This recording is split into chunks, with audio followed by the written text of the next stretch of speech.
Go. Make America Great Again. What does this phrase mean to you? The theory I will be discussing is anxiety uncertainty management theory in relation to the encounter at the Lincoln Memorial in January. Some of the key terms to understand this theory are culture, which is identification of a group with shared symbols, meanings, and experiences. In-group, which is a cultural native to a group. Out-group, which is a cultural stranger to a group. And intercultural adjustment, which is where a stranger feels secure and accepted into what was once an out-group. And effective communication, which is where the intended message is successfully communicated to the person receiving it. Anxiety Uncertainty Management Theory, or AUM, was written by William Gundy Kunst. It has been revised multiple times since 1985, and it was influenced by Uncertainty Reduction Theory, or URT. URT's focus was interpersonal encounters, whereas AUM's focus is intercultural encounters. This means people of different cultural backgrounds interacting.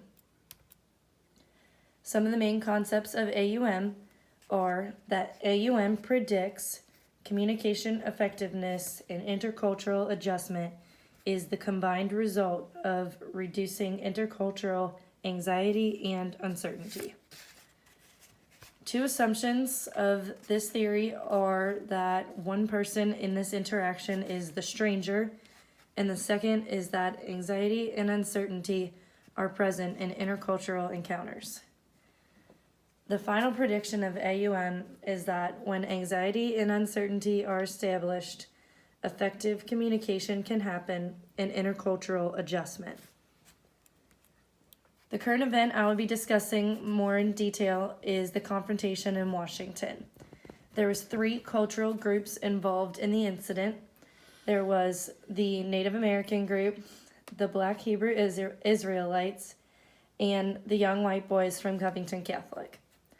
The reason that these groups were there is the 2 groups, the Black Hebrew Israelites and the Native Americans, were there for the Indigenous Peoples March, whereas the young boys from Covington Catholic were there for the pro-life march. Intercultural tensions between groups. One cultural tension is the media culture.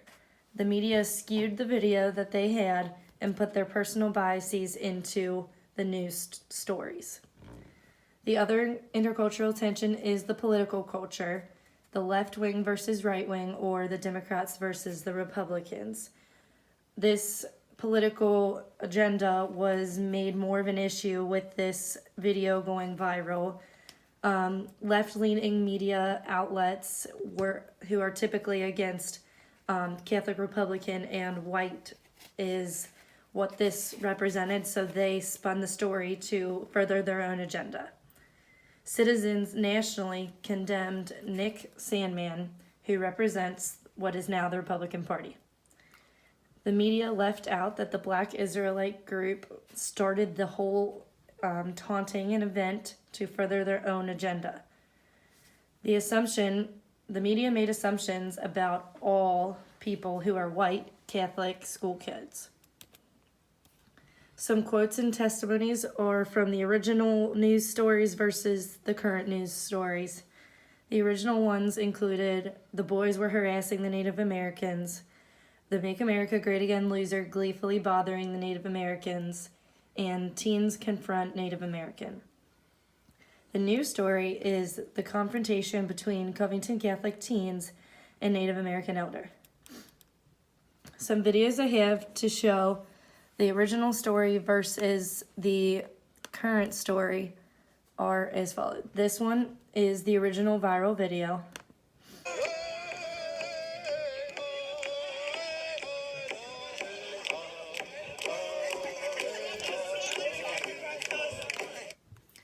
This next one is the video that Nicholas Sandmann's lawyer used in court to portray that the Black Hebrew Israelites started the entire taunting. After nearly an hour of enduring the verbal attack, the The boys asked their chaperone if they could perform one of their pep rally chants to drown out the hate group. The chant attracted the attention of a group of Native Americans led by veteran activist Nathan Phillips. Though Mr. Phillips later claimed he was trying to get to the Lincoln Monument, he bypassed the most direct and unobstructed pathway and went straight to where the Covington boys were standing. Look at the hats! Look at our Make America Great Again hats! They began to celebrate by chanting and dancing to the beat.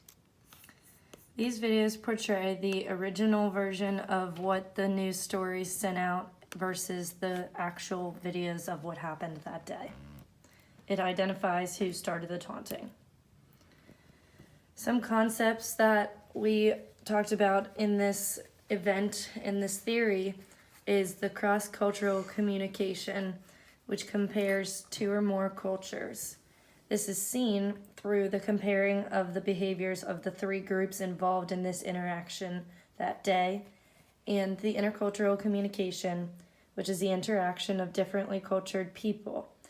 The examples here are the media skewing the interaction to show the culture they want, and the actual videos depicting what happened that day. As a review, the main concepts of AUM theory is that AUM predicts communication effectiveness and intercultural adjustment is the combined result of reducing intercultural anxiety and uncertainty. Two assumptions are that one person is the stranger in the interaction, and the other one is that anxiety and uncertainty are present in many intercultural encounters.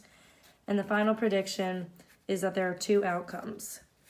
These are when anxiety and uncertainty are established, effective communication can happen and intercultural adjustment. Some remaining thoughts after all this research is about the dance or cheer that the students from Covington Catholic were doing. The dance they were doing is called the Maori Haka. It is meant to intimidate their opponents.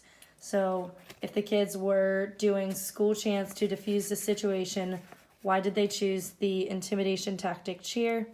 And I have a short clip of what this Maori Haka looks like.